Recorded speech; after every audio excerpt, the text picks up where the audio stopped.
अटल बिहारी वाजपेयी जी के बाद में जब वो प्रधानमंत्री हुआ करते थे तब बहुत सारे मुसलमान ये कहते हुए सुनाई दिए, और वो रहे भी, साथ में भी रहे कि प्रधानमंत्री हो तो ऐसा, नेता हो तो वाजपेयी जैसा हो। देखना हो तो बागड़ में जाकर देखिए, गोगा मेड़ी में, ये भादरा के पास पड़े, जिला हनुमानगढ़ में। वहां उस मंदिर पे पुजारी 50 के करीब पुजारियों में से 40 मुसलमान पुजारी हैं।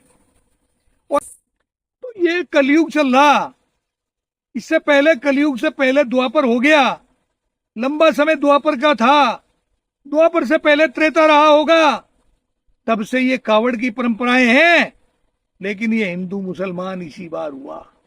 मुसलमान भी चाहता है मैं भी कावड़ियों की सेवा करके पुण्य लूं, कुछ फल मुझे भी पुण्य का मिल जाए, वो भी चाहता है। नमस्कार। सावन का महीना अभी शुरू भी नहीं हुआ, क्योंकि वो 22 तारीख को शुरू होगा वर्ष प्रतिपदा के हिसाब से। लेकिन हिंदू मुसलमान राजनीति ने अपना रंग दिखाना शुरू कर दिया। लगता है कि राजनीतिक लोगों का जब तक हिंदू मुसलमान का राग ना हलापा जाए तब तक रोटियां हजम नहीं होती। क्या सावन का महीना इसी बार आया? प्रति वर्ष आता है।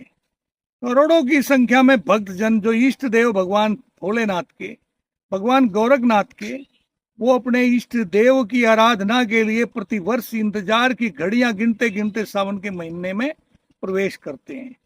जब सावन का महीना आ जाता है तो चारों तरफ हरियाली छा जाती है, बड़ा सुनहरा रंगीला मौसम हो जाता है, रिमझिम बारिश होनी शुरू होती है, ऋतुएं बदल जाती हैं, और भक्त जन अपने इष्ट देव से मन्नत मांगने के बाद घर से प्रस्थान करते हैं। हरिद्वार, ऋषिकेश, गंगोत्री, यमुनोत्री ऐसे विकट स्थानों पर जाकर जल उठाकर 240 किलोमीटर दूर चल के पूरा महादेव पर भगवान शिव की तो बड़े एक पिंड है वहां, पिंडी जिसको बोलते हैं, उस पर जल अर्पित करते हैं। क्योंकि ये परंपरा कोई आज से नहीं है, बहुत पुरानी। कहा जाता है कि एक बार श्रवण कुमार जी अपने माँ बाप को यात्रा कराने के लिए हरिद्वार लेकर आए थे, और यहां से फिर गंगा जल भी गंगा से लेकर गए थे, अपने इष्ट देव के को समर्पित किया था। और ऐसा ही भगवान परशुराम जी जो भगवान शिव के अनन्य भक्त थे, उन्होंने भी जल उठाया गढ़मुक्तेश्वर से, और गढ़मुक्तेश्वर से जल उठाने के बाद में पूरा महादेव पर भगवान शिव की प्राचीन पिंडी पर जल चढ़ाया। ये परंपरा आज से नहीं, बहुत पुरानी, प्राचीन काल से परंपरा है। प्रतिवर्ष करोड़ों की संख्या में लोग बाग अपने इष्ट देव के पास जाकर श्रद्धा से अपने कंधे पर जल उठाकर बड़े पवित्रता के साथ 240 किलोमीटर का सफर करते हुए, और उससे भी दूर जो आसपास के प्रदेशों के लोग बाग हैं, वे वहां से काफी हजारों किलोमीटर तक दूर जाकर भी जल चढ़ाते हैं, बड़े पवित्रता के साथ, बड़ी शांति के साथ। ये हमेशा ही चलता हुआ आया, कोई नई बात नहीं है। क्योंकि हम तो छोटे से थे तब से देख रहे कि कावड़ तो चल रही है, बागड़ भी जाते हैं लोग और कावड़ भी लेकर आते हैं। जल है, बड़ी श्रद्धा के साथ लोग बाग लेकर आते हैं, और उन्हीं रास्तों से आते हैं जिस रास्तों पर एक आज नया फरमान जारी किया गया। फरमान है कि प्रत्येक दुकान, जो भी रास्ते में दुकान आएगी, जो भंडारे होंगे, उन सबको, दुकानदारों को अपने दुकान के बाहर दुकानदार का नाम लिखना होगा, स्टॉल का नाम लिखना होगा, वहां के कारीगरों का नाम लिखना होगा। ये एक फरमान जारी कर दिया। इसका अर्थ क्या हुआ? क्योंकि मुसलमानों के प्रति हिंदुओं के दिलों में एक नफरत पैदा करना, इसके अलावा और तो कोई बात नहीं मुझे दिखाई दे रही। क्योंकि अगर ये चीज इसी बार हुई होती तो इस बात को मान लिया जाता है तो बहुत पहले से चली हुई आ रही। और वैसे भी जब कावड़ या कावड़ लेकर चलता है, वो बड़ी पवित्रता के साथ कावड़ को उठाकर, 3-4 किस्म की कावड़ जो लेकर चलते हैं, कुछ साधारण कावड़ है, कुछ बड़ी सजाकर चलती है, कुछ डाक कावड़ है, कुछ खड़ी कावड़ है। इस प्रकार की कावड़ को लेकर जब चलते हैं तो वो उनका एक ही लक्ष्य रहता है, मंजिल तक पहुंचना, शिव चौदस तक। वो सभी लोग बाग अपने रास्ते से बड़े धुन के साथ हर हर महादेव बम बम भोलेनाथ के नारे लगाते हुए, ओम नमः शिवाय का जाप करते हुए अपने गंतव्य से बढ़ते हुए अपने गंतव्य तक पहुंचते हैं, धीरे धीरे बढ़ते बढ़ते। इस बीच में कहीं भी वो लोग बाग बहुत अधिक नहीं खाते। बहुत सारे तो शुरू से जब से जल उठाते हैं और जब तक जल को अर्पित नहीं करते, जल समर्पित नहीं करते, तब तक वो कुछ नहीं खाते, उपवास ही रखते हैं। और लेकिन फिर भी अगर कहीं रास्ते में खाना पड़ा तो उस खाने के टाइम पर जहां भंडारे लगे हुए हैं, बड़े बड़े भंडारे लोग बाग चलाते हैं, गांव के लोग इकट्ठे होकर चलाते हैं। इसमें कोई सरकार का कोई रोल नहीं है। इसमें वही लोग बाग जो सेवा भाव रखते हैं, उन लोगों के जो भगवा वस्त्र धारण करके जो जल लेकर अपने कंधे पर रखकर चल रहे हैं बड़े कष्ट झेलते हुए, उन लोगों को अपने हाथ से, अपने घर से बनाकर, अपने द्वारा कमाए हुए कुछ धन से इकट्ठा कर करके भंडारे लगा दिए जाते हैं और उन भंडारों में उनकी सेवा की जाती है कावड़ियों की। वहां उन्हें खाने पीने के लिए उनकी व्यवस्था है, उनके हर प्रकार की व्यवस्था है, जहाँ बिल्कुल 100% सात्विक होता है, शुद्ध शाकाहारी होता है, जिसमें कहीं कोई किसी किस्म का लाग लपेट नहीं होता। रास्ते में तो कहीं दुकान पे तो ये लोग लेते ही नहीं, लेकिन फिर भी वो हिंदू मुसलमान की बात याद करवाने के लिए कि इस बात को भूला ना जाए, हिंदू मुसलमान अभी जिंदा है, इसे करवाने के लिए फेरे की फरमान जारी किया गया। मैं पूछना चाहता हूं कि क्या मुसलमान श्रद्धालु नहीं है? मुसलमानों के गांव में हमने देखा है जब कावड़िए चलते हैं तो वो जल पियाते हैं, वो भी केले खिलाते हैं, आम खिलाते हैं, मिठाई भी बांटते हैं। वो भगवान शिव को चलो दूसरे रूप में मानते होंगे, लेकिन मानते वो भी है। हम किसी और रूप में, हम भगवान शिव को किसी और रूप में मानते हैं, वो किसी और रूप में मानते हैं। जो इस प्रकार के मुसलमान हैं वो कहाँ दुकान खोलने बैठे हैं? खुराफाती मुसलमान। जो ठीक ठाक लोग बाग हैं वो तो सेवा भाव में आएंगे।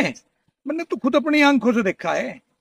मैं कहना ये चाह रहा, मेरा प्रश्न ये है कि भारत में बड़े बड़े बीफ, जहां पशु कटते हैं, बीफ निर्यातक, बड़ी बड़ी वधशालाएं, जहां कई कई सौ एकड़ में वधशालाएं बनी हुई हैं, अल कबीर एक्सपोर्ट के नाम से, अरेबियन एक्सपोर्ट के नाम से, MKR फ्रोजन के नाम से, आप PLM इंडस्ट्री के नाम से, जिन्हें बिंद्रा जी चला रहे, किसी को आपके सब्बरवाल साहब, सतीश सब्बरवाल जी चला रहे, किसी को आपके मदन एवट जी चला रहे, किसी को आपके कपूर साहब चला रहे। ये सब कौन लोग हैं?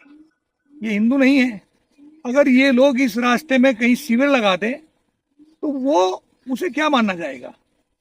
वो बिल्कुल एक निकृष्ट पैसा, जो हिंदू धर्म के बिल्कुल विपरीत है। उन्होंने स्टॉल लगा दिया या उनके घर से पैसा आया, उन्होंने अपने उस धन में से यहाँ कहीं लगा दिया और उन्होंने नाम भी लिख दिया वही वही वही नाम उनके, जो जो उनके नाम हैं, जो मैंने आपको बताया, वही नाम उन्होंने बिंद्रा करके या मदन एवट करके या कपूर करके या सतीश सब्रवाल करके लगा दिया। तो उसके बारे में क्या राय है?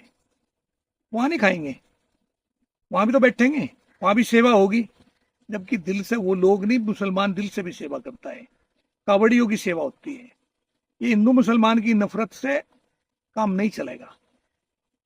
जहां से जल उठ के चलता है हरिद्वार से, और रुड़की को होते हुए सहारनपुर मुजफ्फरनगर के बीच में कुछ सब बाग हैं, इन सब बागों के मालिक या उनके पैरोकार जो वहां उस बाग ले रखा, जिन्होंने खरीद रखा, वो मुसलमान है अधिकतर। बाग भले हिंदुओं के हों, लेकिन उसमें काम करने वाले लोग बाग मुसलमान हैं। उनके हाथ लगी हुई अम भी नहीं आएंगी क्या? रास्ते में वो नहीं खाए जाएंगे? केड़ा नहीं है लोग बाग बेचते, वो दुकान इनकी नहीं है, वहां से भी तो वही खरीद खरीद के जाके वहां रख दिया जाएगा। ये इस प्रकार की मानसिकता से समाज में जहां भाईचारा बढ़ता जा रहा था, वहां फिर एक अलगाववाद पैदा हो रहा है। मैं नहीं मानता इस चीज को। मेरा अपना मत है, आप लोगों का मत तो जो कुछ है वो हो ही रहा कि आज पुलिस प्रशासन जबरदस्ती तरीके से लोगों के नाम लिखवा रहा है कि नाम लिखें आप। नाम लिखने से क्या लाभ है? मुसलमानों में क्या ठीक ठाक लोग बाग नहीं हुए? भगवान कृष्ण को मानने वाले रसकान भी यहाँ हुए हैं, रहीम भी यहाँ हुए हैं, जिन्होंने अपना सारा जीवन इसी में बिता दिया। बहुत सारे लोग बाग हैं मेरे आसपास, तो वो भी लोग बाग हैं मुसलमानों में जिनके यहाँ मीट कभी नहीं बनता, जो कभी मीट नहीं खाते, और शुद्ध शाकाहारी लोग बाग हैं तो उस किस्म के लोग बाग दाढ़ी रख ली उन्होंने, अगर दाढ़ी रखने के बाद भी वहां जाके खड़े हो गए, उनका भी आस्था है इस चीज में कि भाई हम भी पता नहीं भगवान किस रूप में मिल जा, उसका तो कोई लिबास ही नहीं है प्रभु का किस रूप में मिल जाए, वो भी वहां जाके अगर थोड़ी सी सेवा कर लें, जली पिला दें, तो उसमें क्या दिक्कत वाली बात है? क्या उसे ये बताना पड़ेगा कि मैं मुसलमान हूँ? मुसलमान उसकी तो आइडेंटिटी खुद ही अपने आप ही पहले ही है, उसकी दाढ़ी है, सर पर टोपी है, उसका लिबास हिंदू से थोड़ा अलग है, ये तो पहचान अपने आप ही है। ये इस प्रकार की भावनाओं से जो देश में एक अलगाववाद की वो चल रही लहर, इससे हम लोगों को नुकसान हो रहा है। अभी देख भी लिया चुनाव में क्या है, अटल बिहारी वाजपेयी जी के बाद में जब वो प्रधानमंत्री हुआ करते थे तब बहुत सारे मुसलमान ये कहते हुए सुनाई दिए, और वो रहे भी, साथ में भी रहे कि प्रधानमंत्री हो तो ऐसा, नेता हो तो वाजपेयी जैसा हो। हालांकि उसी टाइम में वो दौर वो भी था कि कल्याण सिंह के टाइम में मस्जिद ध्वस्त की गई, लेकिन फिर भी वो लोगों ने अटल बिहारी वाजपेयी को अपना नेता मान लिया था, और उसी का परिणाम था कि सन 14 के चुनाव में मुसलमानों ने भी वोट दिए थे। लेकिन आज ये हिंदू मुसलमान की राजनीति करने से स्थिति यहां तक पहुंच गई। इस राजनीति की क्या जरूरत इस प्रकार की कि भाई हिंदू और मुसलमान का वहां से नाम लिखे जाए, हिंदू है तो हिंदू और मुसलमान है तो मुसलमान, इसे चिन्हित किया जाए। भावनाएं सबकी बराबर हैं। अगर मैं सात्विक आदमी हूं बिल्कुल, और मैं अपने इष्ट देव की पूजा में तल्लीन हूं, मैं जा रहा अपने मंजिल तक पहुंच रहा हूं, मैं मेरी लो भगवान में लगी हुई है, और मेरे साथ कोई आदमी चीटिंग कर रहा है या छल कर रहा, तो वो क्या मेरे लिए थोड़ा ही कर रहा, वो मेरे पे मेरा कोई बुरा नहीं कर रहा।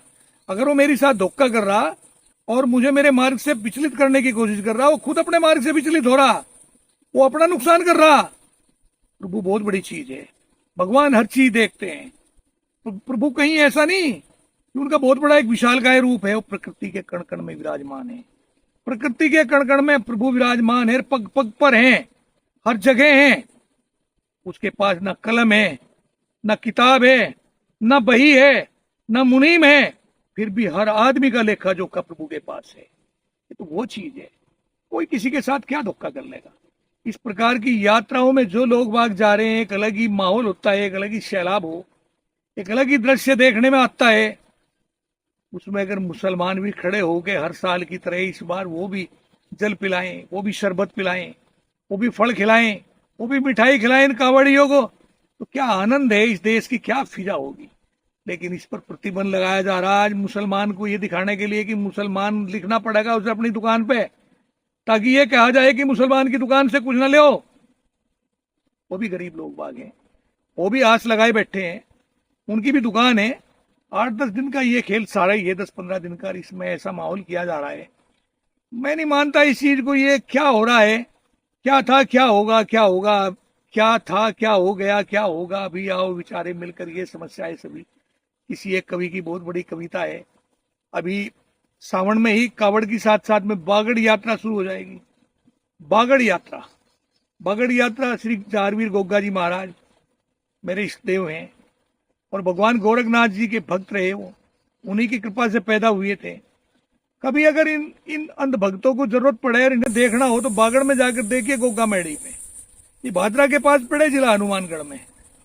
वहां उस मंदिर पे पुजारी 50 के करीब पुजारियों में से 40 मुसलमान पुजारी हैं, और हमने तो वहां प्रसाद चढ़ाते हुए मुसलमान भी देखे हैं।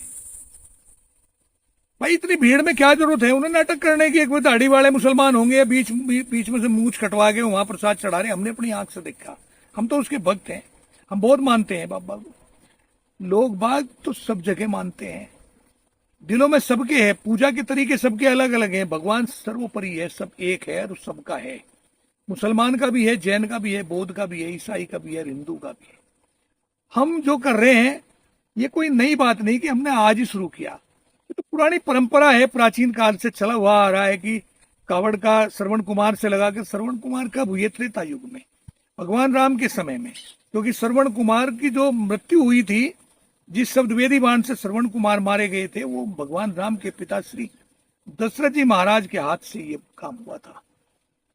परशुराम जी कब हुए थे? वो भी उसी काम में, त्रेता युग में। तो ये कलयुग चल रहा, इससे पहले कलयुग से पहले द्वापर हो गया, लंबा समय द्वापर का था, द्वापर से पहले त्रेता रहा होगा, तब से ये कावड़ की परंपराएं हैं। लेकिन ये हिंदू मुसलमान इसी बार हुआ। क्या फरमान है, क्या राजनीति है, कहां जा रही है, क्या होने जा रहा है। इस अध्याय को अगर खत्म कर दिया जाए, इस पन्ने को खत्म कर दिया जाए, केवल विकास की बात हो, रास्तों की बात हो, सुरक्षा की बात हो, नौकरियों की बात हो, किसान की बात हो, मजदूर की बात हो, शिक्षा की बात हो, जल की बात हो, स्वास्थ्य की बात हो, तो क्या देश की काया पलट जाएगी। जो उम्मीद की गई थी भाजपा से, ये तो नहीं थी हिंदू मुसलमान। मुझे तो बहुत सारे लोग बाग मिले जो आरएसएस के मुसलमान हैं। अगर वो आरएसएस वालों ने कहीं 30 स्टाल लगा दी, या कहीं कहीं अपना एक एक वो लगा दिया उन्होंने स्टाल कि भाई यहां से भी हम ये सामान यहां रखा है, तो वो है तो आरएसएस का, जुड़ा हुआ तो भाजपा से, लेकिन नाम तो वहां उसका अल्लाह दिया, अल्लाह रखा, नदीम, करीम, सदीक, ये नाम होंगे। तो घृणा पैदा तो हो रही ना। घृणा की राजनीति छोड़ दो, समय दोबारा नहीं आता, और वक्त बहुत बलवान हो है, वक्त सबको मिट्टी में मिला दे। नफरतों से बहुत कोई लाभ नहीं होगा। जिस प्रकार से यात्राएं चल रही थी, सुरक्षा दी जाए, व्यवस्थाएं दी जाए कांवड़ियों को, सड़कें ठीक की जाएं, मार्ग बढ़िया हो। आज तक भी सही सड़कें नहीं हो पा रही। अब लग रहे आज देखिए मैंने यहां ऊन वाली सड़क पे पत्थर पड़ रहे, पत्थर डाल रहे आज। उन्हें उन्हें उनकी व्यवस्थाएं दो, सम्मान करो, उनका नहीं, दूसरे धर्म का भी करो। भारत है ये भारत है, ये कोई पाकिस्तान नहीं है। ये गुलदस्ता है। यहाँ ये 20-25 साल का खेल है सारा, जो इतना अलगाववाद आया। उससे पहले इतना नहीं था। यूट्यूब में तो अब भी देख देख के, फेसबुक, यूट्यूब, ट्विटर से तो पता नहीं लोग बात क्या क्या कहेंगे, क्या क्या सोचेंगे। उनकी मन है, अपना सोचने का उनका तरीका है, वो कुछ भी सोचे, लेकिन वास्तविकता कुछ और ही है। मुसलमान भी चाहता है मैं भी कांवड़ियों की सेवा करके पुण्य लूं, कुछ फल मुझे भी पुण्य का मिल जाए, वो भी चाहता है। बौद्ध भी चाहता है, जैन भी चाहता है, सिख भी चाहता है। सब धर्म के लोग बाग चाहते हैं, सब जीव हैं, सब प्राणी हैं, सबके मन में है। पाप और पुण्य को हर आदमी जानता है। वो भी सोचते हैं कि पता नहीं भगवान किस लिबास में मुझे कहीं मिल जा, और मेरे से भी एक बार अगर वो मेरी तरफ को लखा ले, मैं भी धन्य हो जाऊं। मेरे भी हाथ से गिलास शरबत का पी लें, पानी पी लें, एक फल खा लें, एक मिठाई खा लें। ये बहुत बड़ी बात है, बहुत बड़ी बात है। इस प्रकार की घृणित राजनीति को बंद किया जाए, विकास की राजनीति की जाए। मैं उग्र सिंह चौहान इन्हीं शब्दों के साथ अपनी वाणी को विराम देते हुए आपसे क्षमा चाहूंगा। कोई दिल को दुखाने वाला अगर शब्द मुंह से निकला होगा तो उसे अपना भाई, बेटा कुछ भी समझकर उसे क्षमा करें। जय हिंद, जय भारत, जय क्षत्रिय धर्म।